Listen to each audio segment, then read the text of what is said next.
Good morning to all of you.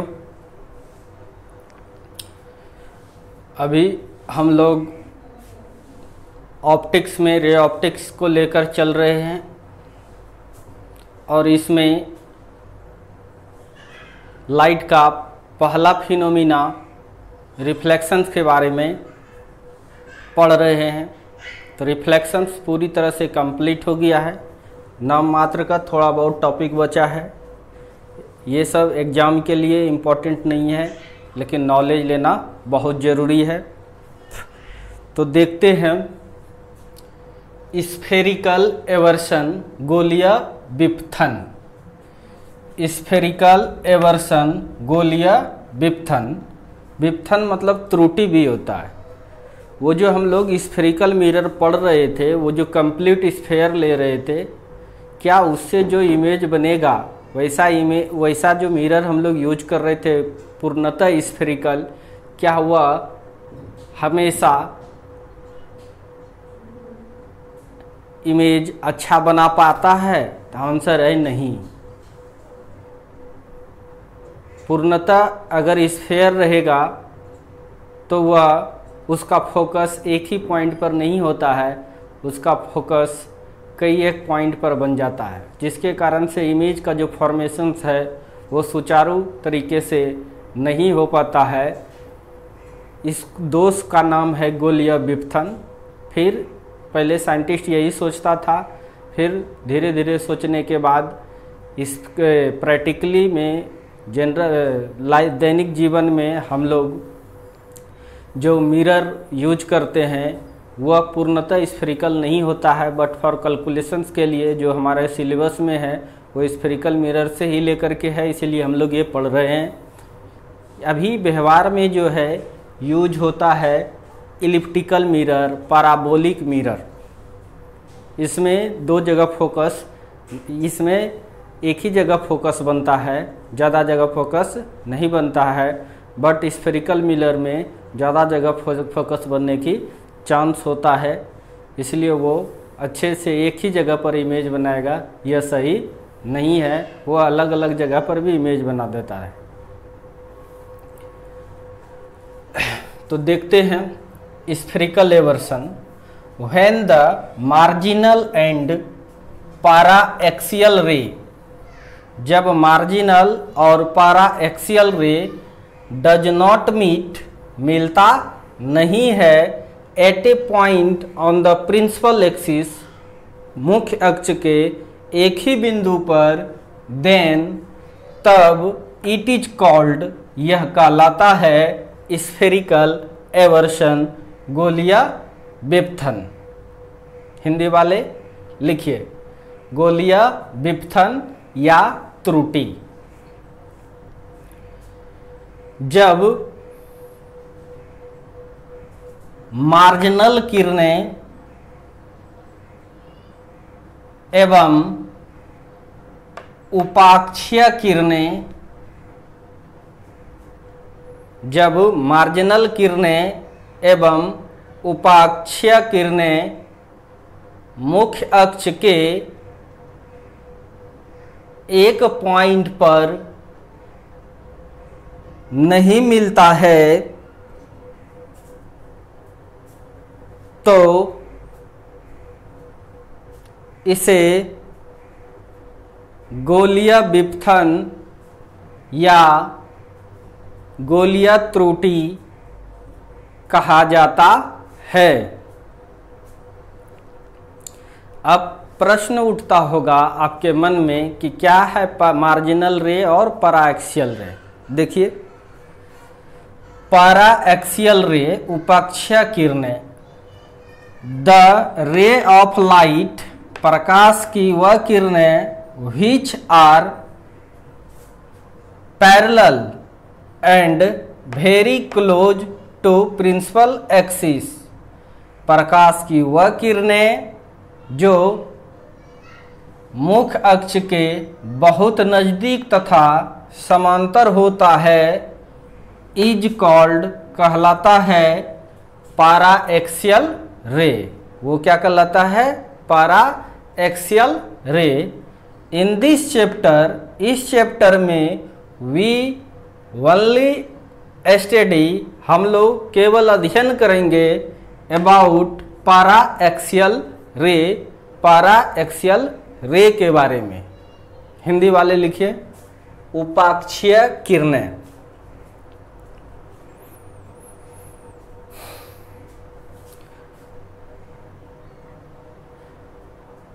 प्रकाश की वह किरणें, प्रकाश की वह किरणें जो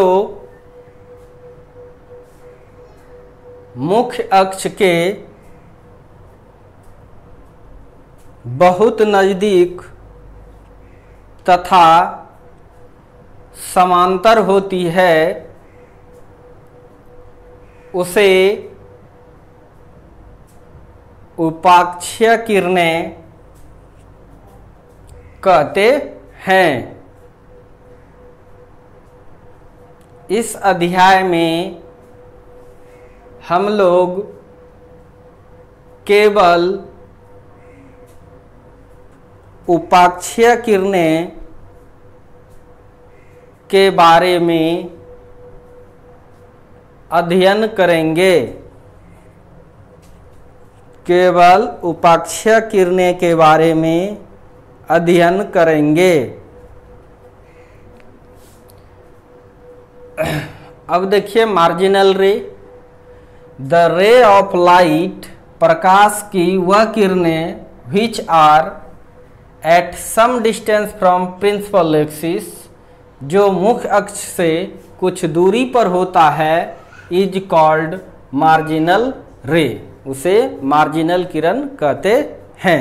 हिंदी वाला मार्जिनल किरणें, प्रकाश की वह किरणें, प्रकाश की वह किरणें जो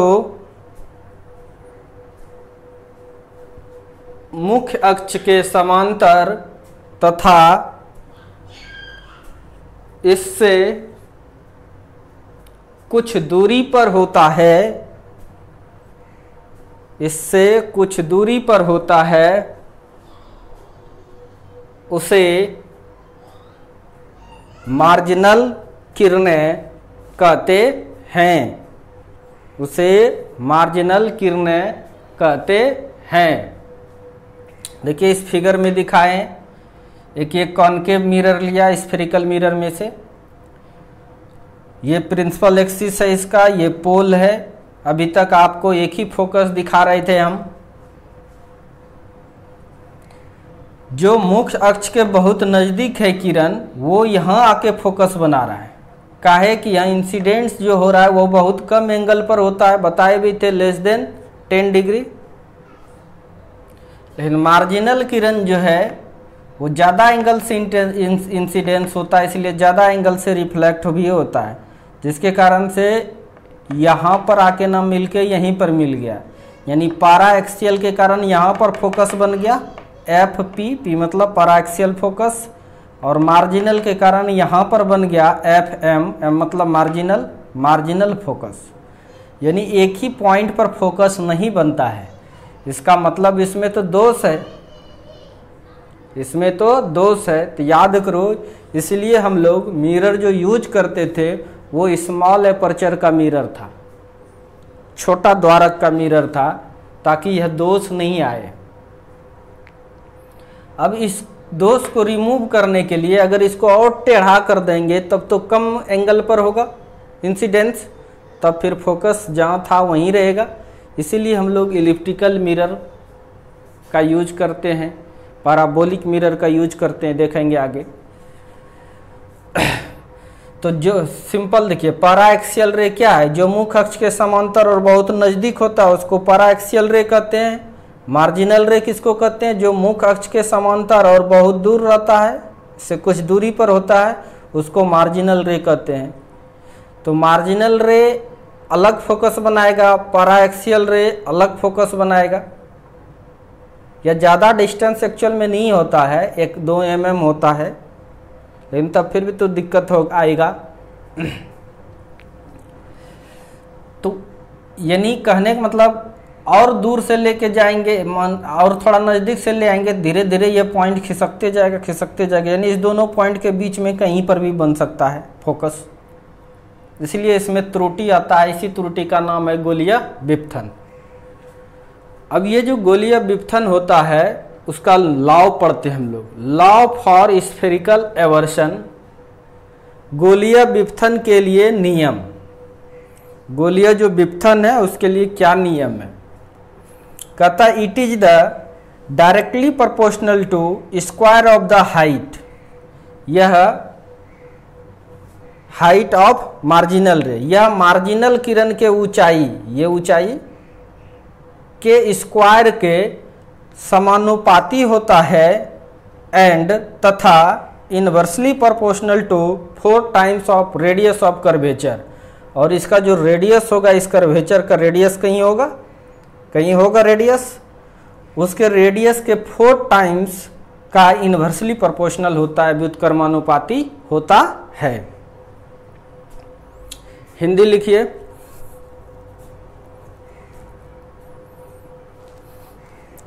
गोलीय विपथन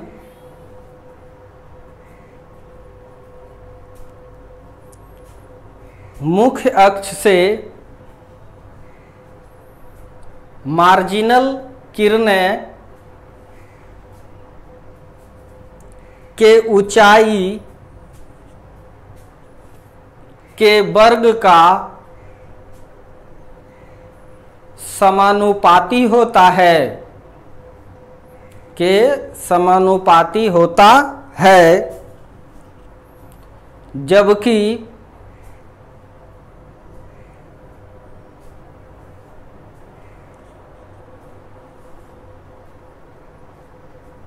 गोलीय दर्पण की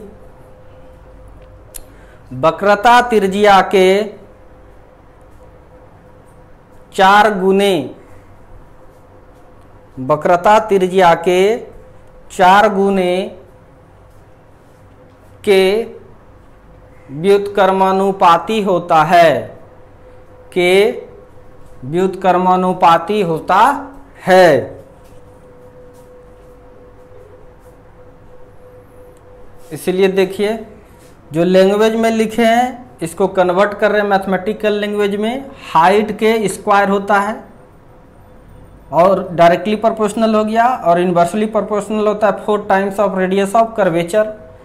जब कभी भी प्रोपोर्शनल का साइन हटाते हैं और इक्वल टू लगाते हैं तो कोई न कोई एक कांस्टेंट डालते हैं, वही कांस्टेंट यहाँ के डाले हैं, वेयर के कांस्टेंट है जिसका मान 1 होता है, मीन्स डैट स्फेरिकल एवर्शन जो है उसका फॉर्मूला क्या निकला, h²/4r। तो ऑब्वियसली है जैसे जैसे रेडियस ऑफ कर्वेचर बढ़ेगा वैसे वैसे स्फेरिकल एवर्शन मतलब गोलीय विपथन घटेगा। इसीलिए हम लोग लार्ज रेडियस ऑफ कर्वेचर वाला मिरर का यूज करते थे। हाइट बढ़ेगा, ज़्यादा दूर से अगर रे को पास करोगे तो ये बढ़ेगा, इसलिए ज़्यादा दूर से रे को पास नहीं करना चाहिए, नज़दीक से मिरर ज़्यादा टेढ़ा नहीं लेना चाहिए, सीधा लेना चाहिए।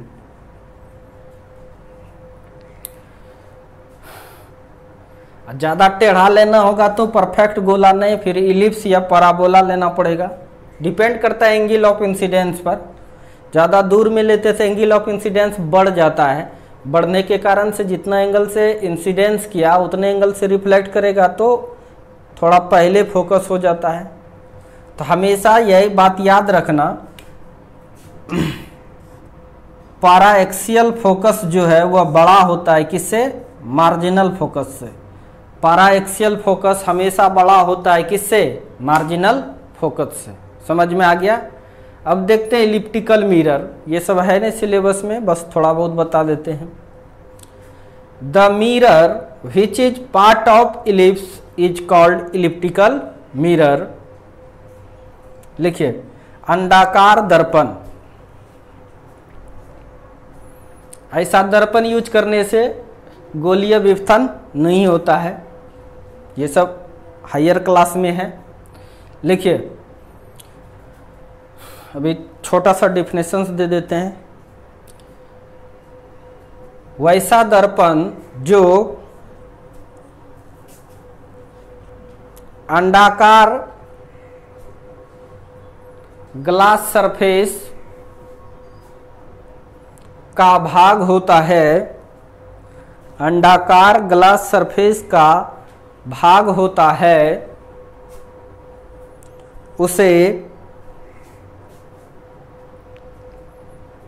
अंडाकार दर्पण कहते हैं। उसे अंडाकार दर्पण कहते हैं। देखो, इस प्रकार के दर्पण में कोई भी त्रुटि नहीं आएगा, एक ही फोकस बनेगा।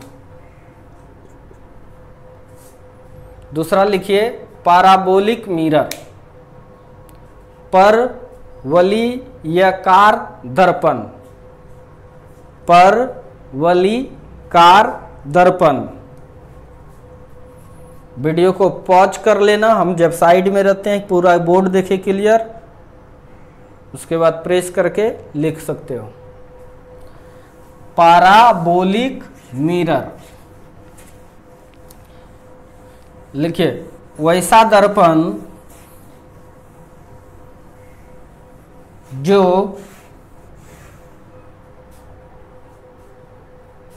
परवलयकार सतह, वैसा दर्पण जो परवलयकार ग्लास सतह से बना होता है, उसे पैराबोलिक दर्पण या परवलयकार दर्पण कहते हैं। पैराबोला तुम लोग मैथ में पढ़ा होगा, यह है पैराबोला।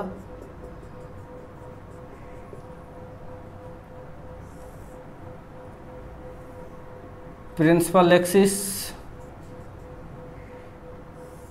पैरेलल ले भेजो,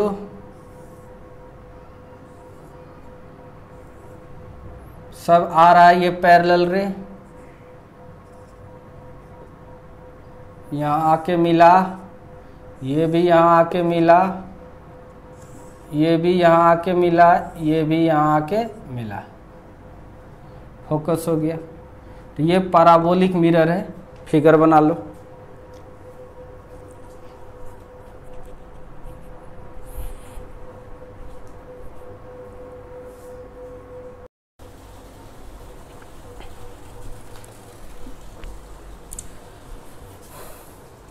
इस तरह से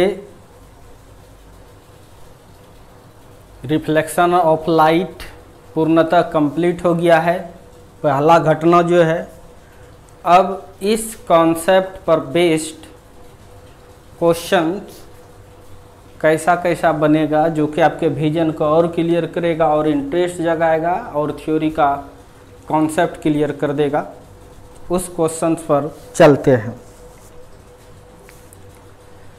तो हेडिंग है question based upon concept, concept पर आधारित प्रश्न, धारणा पर आधारित प्रश्न। तो पहला क्वेश्चन है what is the trick mirror. Trick English में सुनने में बहुत अच्छा लगता है, शायद हिंदी किसी को पता होगा होगा जरूर होगा किसी न किसी को, कि सबको होगा। ट्रिक का हिंदी होता है छल, छल या कपट। छल और कपट आप लोग समझते हैं। जैसे हम आपसे बहुत ताकतवर हैं, हम आपसे बहुत ताकतवर हैं। जब कभी भी आपसे और मेरी लड़ाई होती है, आप हार ही जाओगे, यह तय है। लेकिन एक दिन आप जीत जाते हो छल से। कैसे?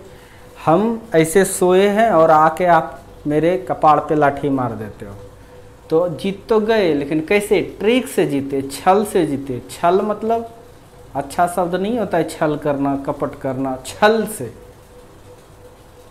हम हैं इस तरह से और दिखाने लगा अजीबो गरीब तरफ से। हम हैं ऐसे हैं संतोष बिहारी, लेकिन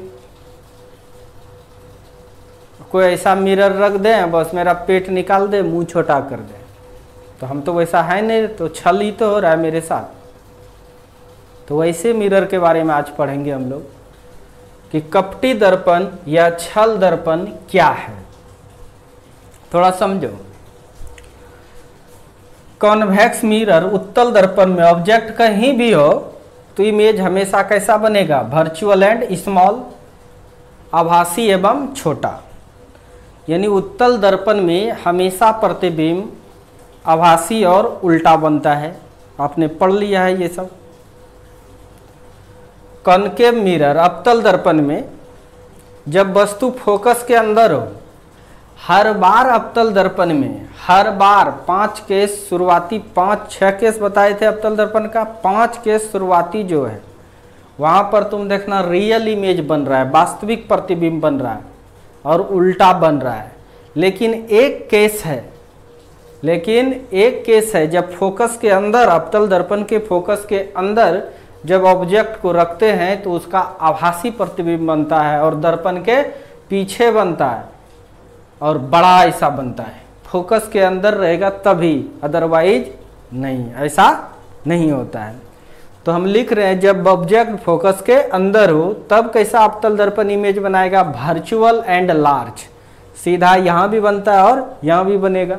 हर 5 केस में उल्टा बनता है और रियल बनता है, लेकिन छठा केस में आभासी और सीधा बनता है और बड़ा भी बनता है।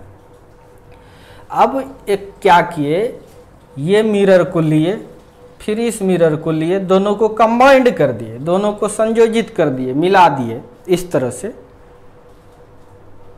अब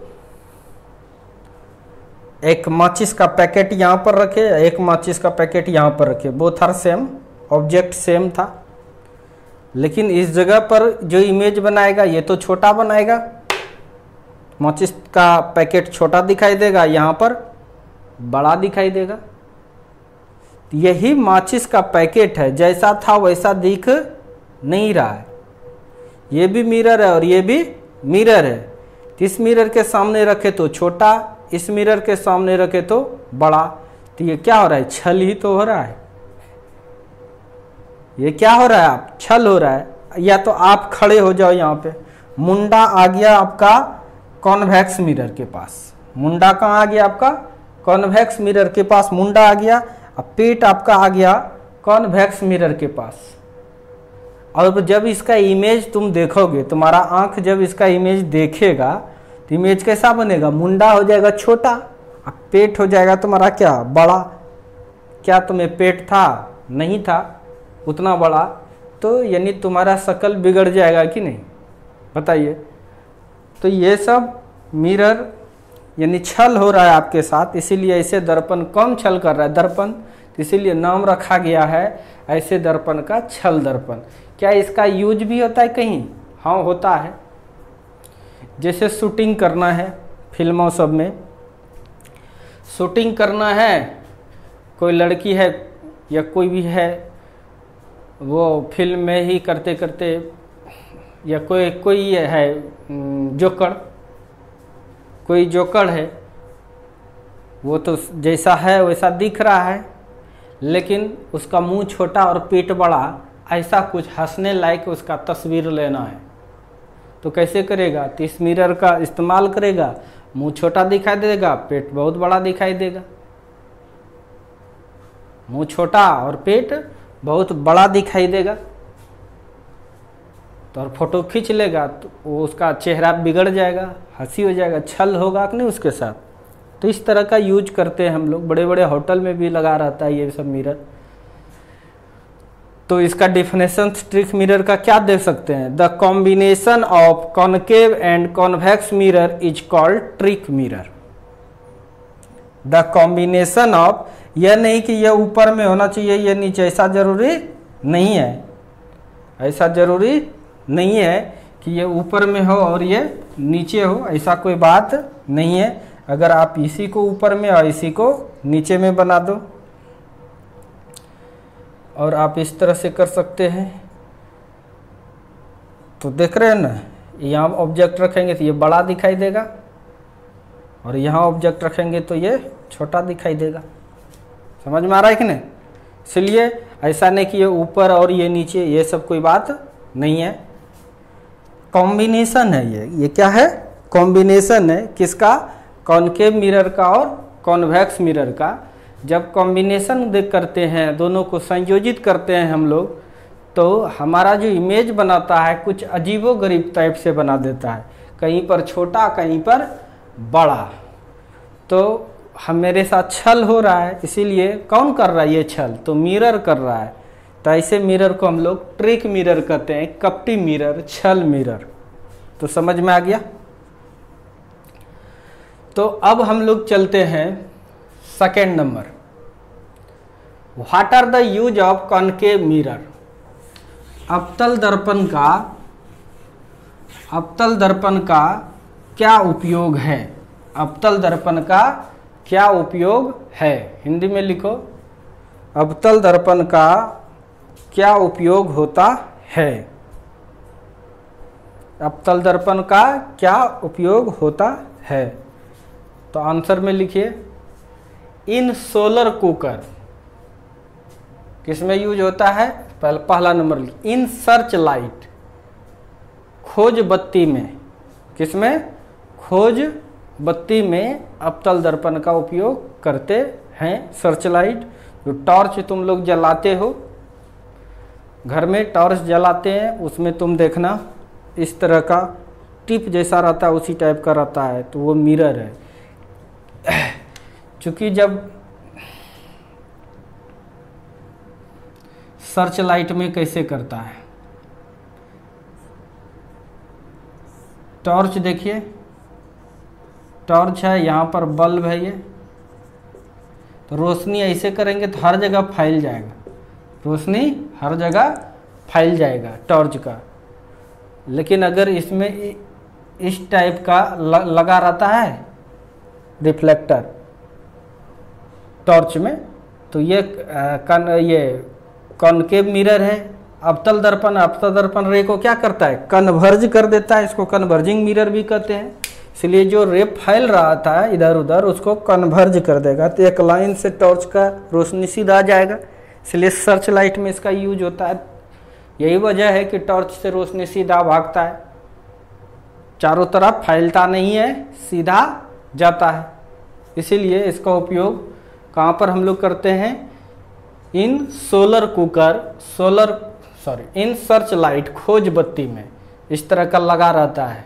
तुम देखना टॉर्च में लगा रहता है, बल्ब से ऐसे टिप टाइप से लगा रहता है। दूसरा नंबर, इन सोलर कुकर, सौर चूल्हा में। किसमें? सौर चूल्हा में। अब तुम देखो सौर चूल्हा में कैसे करता है। ले लीजिए, ये कॉनकेव मिरर है, ये प्रिंसिपल एक्सिस है, ये पोल है, बहुत सारा रे आया, सब कहाँ पर मिलेगा? आते जाएगा फोकस पर मिलेगा, आते जाएगा फोकस पर मिलेगा, आते जाएगा फोकस पर मिलेगा, आते जाएगा फोकस पर मिलेगा, आते जाएगा फोकस पर मिलेगा, जाएगा फोकस पर मिलेगा, आते जाएगा फोकस पर मिलेगा। तो यहाँ पर अगर चाय बनाना चाहोगे, आप क्या बनाना चाहोगे? इधर मिरर ले लो, बहुत बड़ा एपर्चर का, बहुत बड़ा एपर्चर का, और उसका कहीं ना कहीं फोकस है, उस जगह पर तुम चाय बनाना चाहते हो, तो सब रे जो लाइट का आ रहा है, टोटल रे, वो सब आके यहीं पर मिल रहा है, सबका इंटेंसिटी यहाँ ऐड हो जाएगा। तो अब इसलिए पानी रखोगे तो पानी गर्म हो जाएगा, कागज का टुकड़ा रखोगे तो कागज का टुकड़ा रखोगे तो वो जल जाएगा, आग भी पकड़ सकता है। जंगल में आग भी लगता है, ऐसा सब शेप का अगर यदि मिरर नहीं, वो क्या कहते हैं, मिरर के तरह ही बांस का जो रहता है, वो बांस का रहता है, इसे से वो मिरर के तरह रोल करता है और आग पकड़ जाता है। साइंटिस्ट लोग कंफ्यूज हो जाता है, कौन आग लगा दिया, लेकिन वहाँ फिजिक्स यूज होकर आग पकड़ जाता था। इस प्रॉपर्टी के आधार पर एज सोलर कुकर, सौर चूल्हा में भी सूर्य से हमको खाना बनाना है, तो मिरर लगा दो, उसका जहाँ फोकस है वहाँ पर खाना तुम्हारा बन सकता है। फिर एज सेविंग मिरर, हजामती बनाने में, दाढ़ी बनाने के लिए इसका उपयोग करते हैं। क्यों करते हैं? अवतल दर्पण से जो इमेज हम लोग बनाए थे, शुरुआती 5 केस जो फोकस से लेके अनंत तक कहीं भी रखे थे, तो उसका इमेज पर्दा पर बनता था, रियल इमेज बनता था। एक ही केस में जब फोकस के अंदर रखते थे तब उसका इमेज सीधा बनता था और काल्पनिक बनता था। तो ये अवतल दर्पण है, लगा दिए दाढ़ी बनाने के लिए। इसका मान के चलो ये फोकस है। फोकस से इधर अगर वस्तु है तो इसका इमेज इसी साइड में बनेगा जहाँ बने। इसके लिए पर्दा बनता है, ये इधर नहीं बन सकता है। इसका मतलब यहाँ पर अगर बाल काटने के लिए तुम्हारा यहाँ बैठ जाएगा कोई, तो इसका चेहरा दिखेगा। इधर कितनों करोड़ों आदमी है, बहुत सारा कस्टमर है, किसी का इसमें फ़ोटो आएगा, किसी का इमेज इसमें बनेगा नहीं। तो इसीलिए हजामती बनाने के लिए, दाढ़ी बनाने के लिए कॉनकेव मिरर का ही यूज करता है। वजह यह है कि फोकस के अंदर जो रहेगा उसी का इमेज बनेगा, जो फोकस के अंदर नहीं रहेगा उसका इमेज बनेगा ही नहीं। इसलिए कितनों भीड़ रहे कस्टमर का, तो काटने वाले को केवल उसी का चेहरा दिखेगा जिसका वो काट रहा है। इवन क्या वो भी अगर फोकस से बाहर से काट रहा है, फोकस के अंदर चेहरा है जिसका काट रहा है, तो उसका भी इमेज बनेगा और वो आसानी से काट सकता है, कंफ्यूज नहीं करेगा। नहीं तो और प्लेन मिरर लगा देंगे तो जो ये काट रहा है ये सब का इमेज आएगा, किसका काट रहे नहीं काट रहे कंफ्यूज कर सकता है। और कस्टमर जिसका काट रहा है, सेविंग कर रहा है, उसका कटने का भी चांस बढ़ सकता है। इसीलिए बहुत अच्छा होता है कॉनकेव मिरर सेविंग के लिए, हजामती दर्पण के लिए इसीलिए यूज होता है इसका। एज रिफ्लेक्टर, ये सर्च लाइट में रिफ्लेक्टर के लिए यूज होता है, जो रिफ्लेक्ट करता है। अगर रे को आपको मोड़ना है तो रिफ्लेक्टर के रूप में यूज कर सकते हैं, कन्वर्जिंग रिफ्लेक्टर के लिए यूज कर सकते हैं कॉनकेव मिरर को। अब what are the use of convex mirror, convex mirror का क्या उपयोग होता है ये भी समझिए। पहला, in the shop to obtain large field view, दुकानों में बड़ा दृष्टि क्षेत्र प्राप्त करने के लिए। तो हमको पता है कि उत्तल दर्पण का दृष्टि क्षेत्र बहुत बड़ा है। अगर वो छोटा ऐसा लगा देंगे, कहीं पर छोटा ऐसा लगा देगा तो उसका दृष्टि क्षेत्र बहुत बड़ा हो जाएगा। तो यहाँ तक जो सामान रखा है सब दिखेगा इसको, इस मिरर में, इसीलिए यूज करता है। दृष्टि क्षेत्र होता है ना, ये दृष्टि क्षेत्र पढ़े हैं आप लोग। अब दूसरा, in the double decker bus by conductor, परिचालक द्वारा दुतल्ला वाहन को देखने के लिए। दुतल्ला वाहन है, सभी यात्री को आपको देखना है, तो कंडक्टर जो है, ये कंडक्टर चालक वाला नहीं, कंडक्टर जो टिकट काटता है बस में, या तो वो ऊपर में रहेगा या तो नीचे रहेगा। तो हर पैसेंजर को उसको देखना होगा, ऊपर को भी देखे और नीचे भी। तो कहीं पर जैसे ये बस है,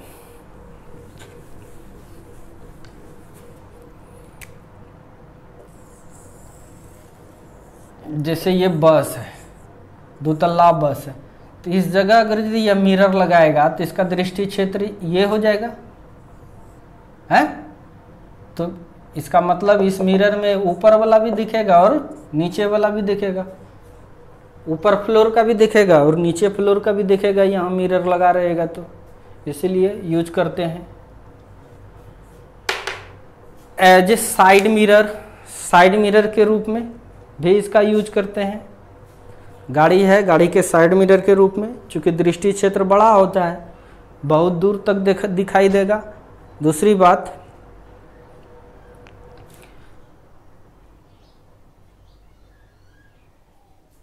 और परावर्तक के रूप में भी इसका उपयोग कर सकते हैं।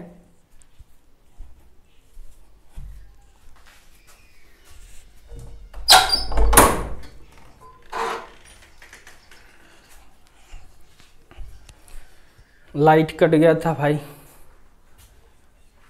साइड मिरर के रूप में इसलिए करते हैं कि ऑब्जेक्ट का इमेज हमेशा छोटा दिखाएगा, जब आ जाएगा एकदम करीब पास, यानी फोकस से जैसे जैसे अंदर आएगा, तब फोकस के अंदर यानी एकदम पोल के पास जब आता है, तब जितना बड़ा ऑब्जेक्ट है उतना बड़ा दिखाता है, कोई दिक्कत नहीं होता है। अब एज रिफ्लेक्टर, अगर रे को फैलाना चाहते हैं तो रिफ्लेक्टर के लिए यूज कर सकते हैं, परावर्तक के लिए। यहाँ पर डाइवर्जिंग रिफ्लेक्टर के लिए यूज होता है और इसमें कन्वर्जिंग। अगर रे को मोड़ना है तब कन्वर्जिंग रिफ्लेक्टर चाहिए, रे को फैलाना है तो डाइवर्जिंग रिफ्लेक्टर चाहिए। यानी आपको कॉनकेव मिरर कहाँ यूज होता है? कन्वर्जिंग रिफ्लेक्टर में। और कॉन्वेक्स मिरर कहाँ यूज होता है? डाइवर्जिंग रिफ्लेक्टर में। अब एक क्वेश्चन और पढ़ा देता हूँ। इज रिफ्लेक्टर, यहाँ चौथा number, is the mirror formula useful for plane mirror? Hindi वाले, क्या समतल दर्पण के लिए, क्या समतल दर्पण के लिए दर्पण सूत्र उपयोगी होता है? क्या समतल दर्पण के लिए दर्पण सूत्र उपयोगी होता है? यह इसका दूसरा तरह से क्वेश्चन पूछ सकता है। What is the importance of mirror formula for plane mirror? What is the importance of mirror formula for plane mirror? Hindi वाले, समतल दर्पण के लिए, समतल दर्पण के लिए दर्पण सूत्र का क्या महत्व है? समतल दर्पण के लिए दर्पण सूत्र का क्या महत्व है? यानी क्वेश्चन ये कह रहा है, क्या मिरर फार्मूला जो है 1/v + 1/u = 1/f, ये जो फार्मूला है ये प्लेन मिरर के लिए लगा सकते हैं? तो हम लोग प्लेन मिरर से जो इमेज बनाते हैं, जितना दूर पर ऑब्जेक्ट रखते हैं उतने दूर पर इमेज बनता है। अगर यह बात साबित हो जाए, बता दे, मिरर फार्मूला से प्राप्त हो जाए हमको, तो इसका मतलब हम लोग उपयोग कर सकते हैं। देखिए ये सरफेस है और ले लिए ये प्लेन मिरर है, ऑब्जेक्ट रखे यहाँ पे, तो यहाँ पे इसका इमेज बनेगा, इमेज हो गया, ऑब्जेक्ट हो गया। ऑब्जेक्ट डिस्टेंस को u से दिखाते हैं, इमेज डिस्टेंस को v से दिखाते हैं। इमेज डिस्टेंस को v से दिखाते हैं। फोकल लेंथ प्लेन मिरर का क्या होता है? इन्फिनिटी, हम लोग को पता है। बाय मिरर फॉर्मूला, दर्पण सूत्र से, दर्पण सूत्र से जानते हैं 1/v + 1/u = 1/f। इसलिए 1/v + 1/u = 1/f, तो इन्फिनिटी होता है। इसलिए 1/v + 1/u = इन्फिनिटी से किसी भी संख्या में भाग देने पर 0 होता है।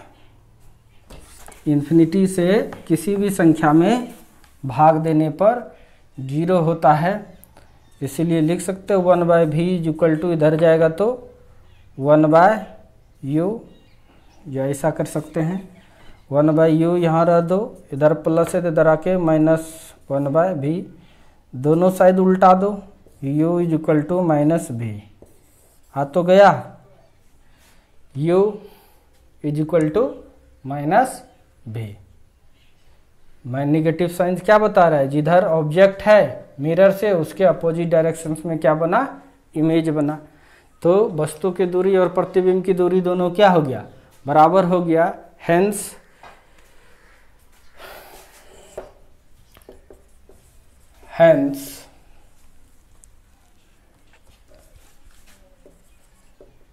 Mirror formula is useful for plane mirror. अतः दर्पण सूत्र समतल दर्पण के लिए उपयोगी होता है। तो नोट कर लो, लाइट कट गया, थोड़ा रोशनी कम करता होगा, फिर देखते हैं।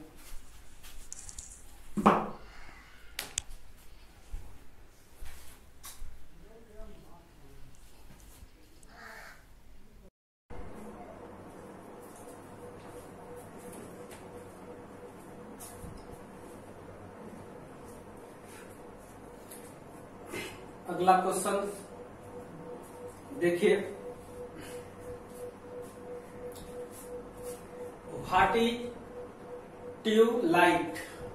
गोधली क्या है या गोधली प्रकाश क्या है?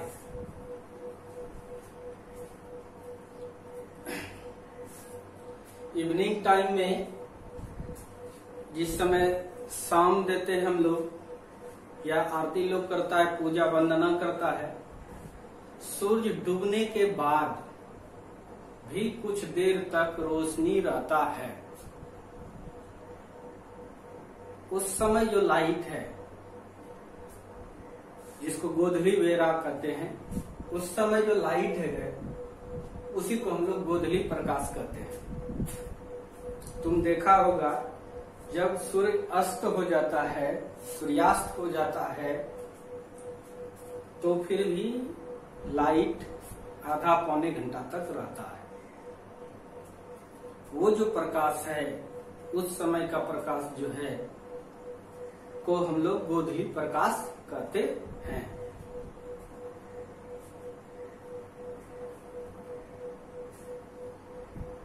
उसी समय प्रहलाद के पिताजी हिरण्यकशिपु को नरसिंह भगवान अवतार होके मारा था।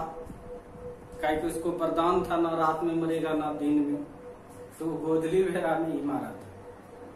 न तो वो रात था न ही दिन था। तो देखते हैं सन होता क्या वो प्रकाश। सूर्य से जो रोशनी शाम होने से पहले, सूर्यास्त होने से पहले जो है, वह एटमॉस्फेयर में जो मौजूद है पार्टिकल्स, वो एब्जॉर्ब कर लेता है। वही रोशनी कुछ देर तक रहता है। वही जो लाइट है उसी गोधली प्रकाश कहते हैं। देखते हैं, some part of sunlight, sunlight का कुछ पार्ट इज एब्जॉर्ब कर लेता है, अवशोषित कर लेता है इन द एटमॉस्फेयर में।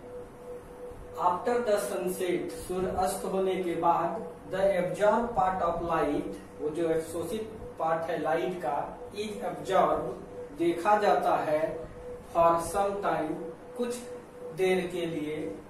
सच टाइप ऑफ लाइट, इस प्रकार का लाइट इज कॉल्ड, कहलाता है ट्यूबलाइट। सूर्य के प्रकाश के कुछ भाग वायुमंडल द्वारा अवशोषित हो जाता है। सूर्य के प्रकाश के कुछ भाग वायुमंडल द्वारा अवशोषित हो जाता है। सूर्यास्त के बाद इस प्रकार के प्रकाश परिलक्षित होता है, मतलब दिखने लगता है फिर से। इस तरह के प्रकाश को ही गोधली या गोधली प्रकाश कहते हैं।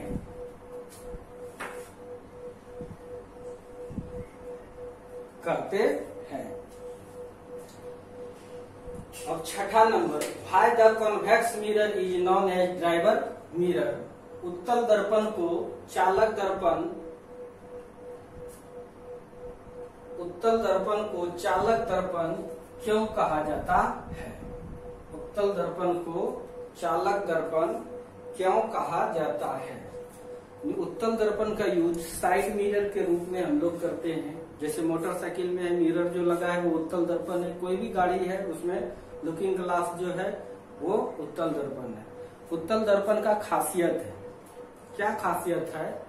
उसका फील्ड ऑफ व्यू बहुत बड़ा होता है, इसलिए पीछे का जो मिरर रखेंगे, अगर सपोज दैट ये उत्तल दर्पण है, तो ये बहुत दूर तक देख सकता है साफ साफ, पहला, और एकदम सीधा इमेज बनाता है। दूर में रहता है तो वस्तु का छोटा इमेज बनाता है, नजदीक जैसे आता है वैसे वैसे बढ़ता है, कभी भी जितना बड़ा वस्तु है उससे ज्यादा बड़ा नहीं होता है। ये सब बेनिफिट है उसका।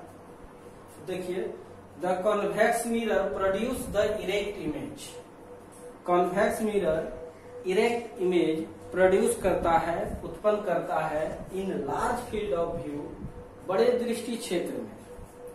So the driver can observe, इसलिए ड्राइवर देख सकता है द ऑब्जेक्ट क्लियरली, स्पष्ट रूप से वस्तु को, वेरी इजीली, बहुत आसानी से। So convex mirror is used as driver side mirror, इसलिए कॉन्वेक्स मिरर का उपयोग साइड मिरर के रूप में होता है। And it is known as drivers mirror, इसलिए इसको ड्राइवर्स मिरर के रूप में भी जाना जाता है। हिंदी, उत्तल दर्पण द्वारा बना प्रतिबिंब सीधा और बड़े दृष्टि क्षेत्र में दिखाई देता है, इसलिए गाड़ी के चालक को पीछे का वस्तु बहुत साफ बड़े दृष्टि क्षेत्र में दिखाई देता है। इसलिए उत्तल दर्पण का उपयोग साइड दर्पण के रूप में भी,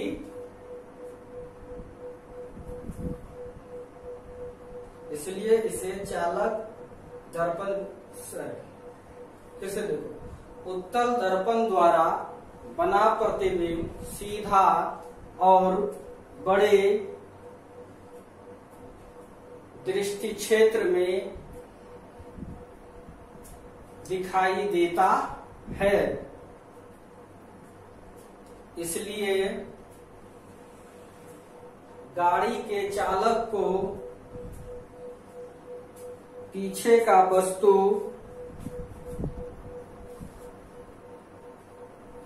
बहुत साफ बड़े दृष्टि क्षेत्र में दिखाई देता है, इसलिए उत्तल दर्पण का उपयोग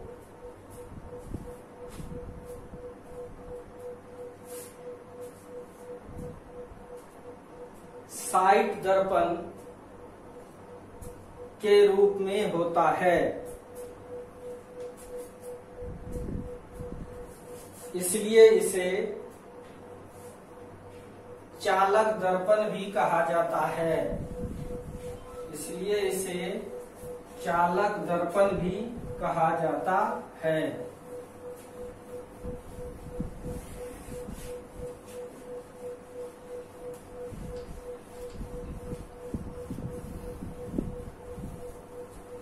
देखो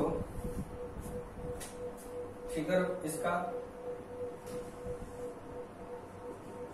उत्तल दर्पण है, प्रिंसिपल एक्सिस है,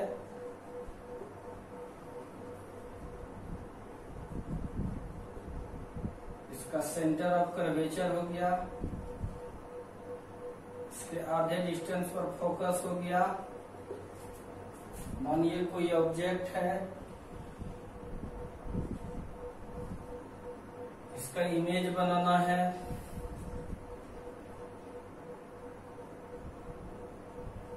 पहला प्रिंसिपल एक्सिस के पैरेलल लाइन लिए, फोकस पर आपतित होता हुआ प्रतीत होगा, इसका मतलब रिफ्लेक्शन होकर इधर लाइन हो जाएगा।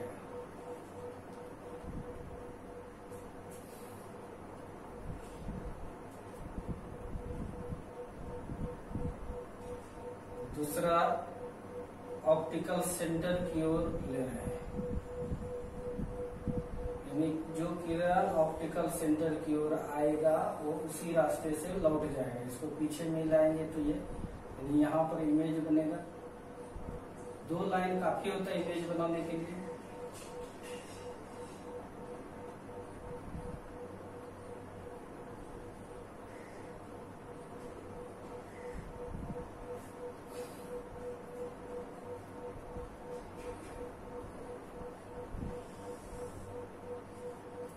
लाइट और लिए, ये यहाँ आया, रिफ्लेक्ट होकर इधर चला आया, समझो अभी इधर कुछ नहीं है, पहला रे आया रिफ्लेक्ट होकर इधर चला गया, दूसरा रे आया रिफ्लेक्ट होकर उधर ही लौट गया, तीसरा रे आया फिर लौट गया। अब इसको भी पीछे बढ़ाए, इसको भी पीछे बढ़ाए, इसको भी पीछे बढ़ाए, तो यहाँ पर कटा अर्थात यहाँ पर इमेज बना, ये इमेज हो गया और ये ऑब्जेक्ट है। तो अब ये इसका दृष्टि क्षेत्र हो गया, फील्ड ऑफ व्यू, दृष्टि क्षेत्र, दृष्टि क्षेत्र। कहीं कोई दिक्कत नहीं है? तो देखो दृष्टि क्षेत्र बहुत बड़ा होगा, इसका मतलब किस किस बात पर काहे यूज किया जाता है इसको ट्राइबल मिरर के रूप में? इसका दृष्टि क्षेत्र बड़ा होता है, लार्ज फील्ड ऑफ व्यू,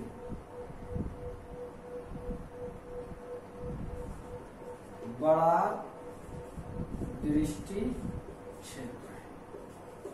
दूसरी बात और है, इरेक्ट इमेज बनाया, सीधा, जो छोटा बनाया जैसे जैसे नजदीक आएगा वैसे वैसे इधर आएगा और बढ़ते जाएगा।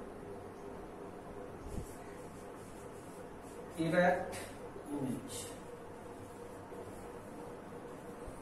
सीधा प्रतिबिंब, इसलिए इसका उपयोग साइड मिरर के रूप में करते हैं और इसको इसलिए ट्राइबल मिरर भी कहा जाता है। देखिए फिगर बना लीजिए।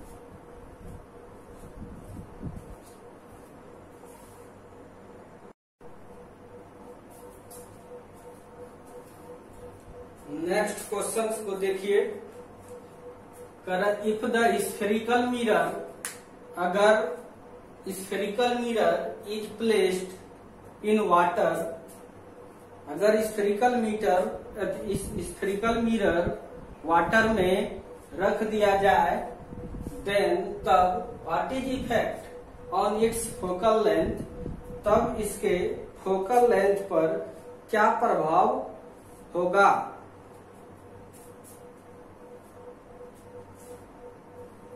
हिंदी वाले लिखो क्वेश्चन। अगर गोलीय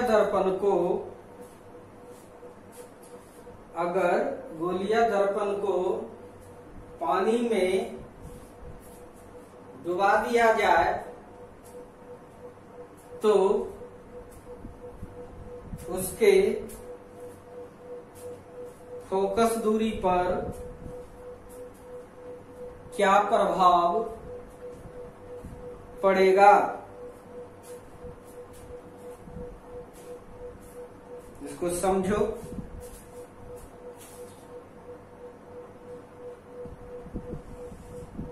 ये तुम्हारा कॉन्वेक्स मिरर है,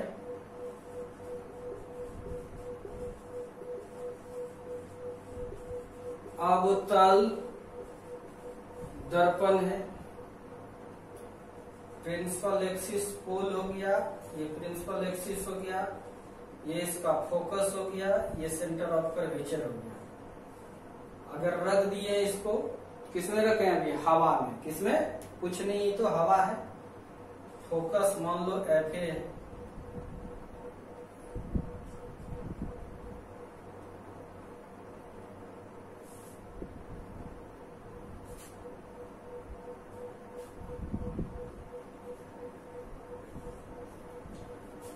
अगर पानी में रख दिया, ये है इन एयर, किसमें है? हवा में। हवा कुछ नहीं रहता है तो हमेशा क्या रहता है? हवा में। इन वाटर, पानी में डुबा दिए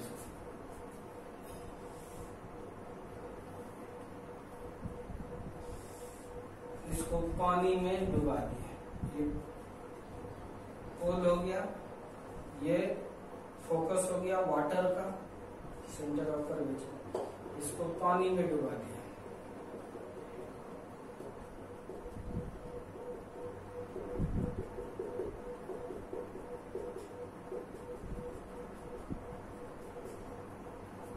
पानी में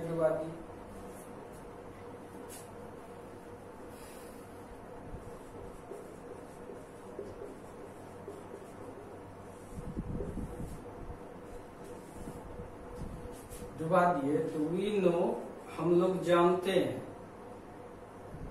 फोकस बराबर क्या होता है, R/2 इन एयर, हवा में,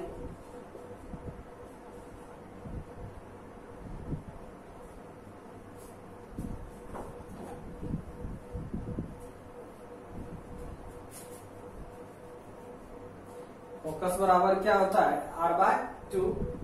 पानी में डुबाओ या नहीं डुबाओ, रेडियस बढ़ेगा घटेगा, शीशा टेढ़ा हो जाएगा, पानी में सीधा हो जाएगा, कुछ नहीं होगा, जैसा शेप था वैसा ही रहेगा, इसका मतलब रेडियस सेम रहेगा।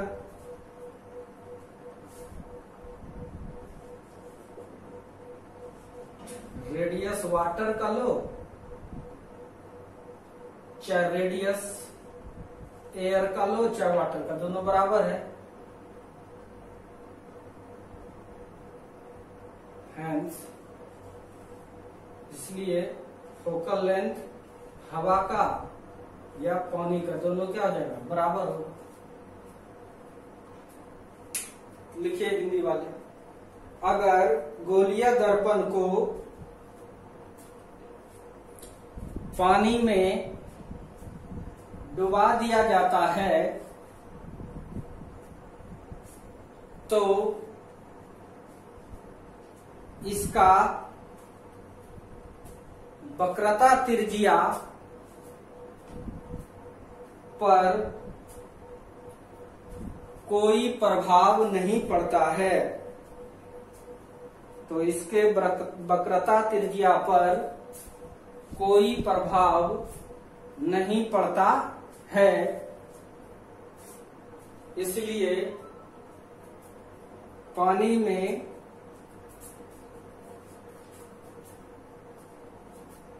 दर्पण की फोकस दूरी अप्रभावित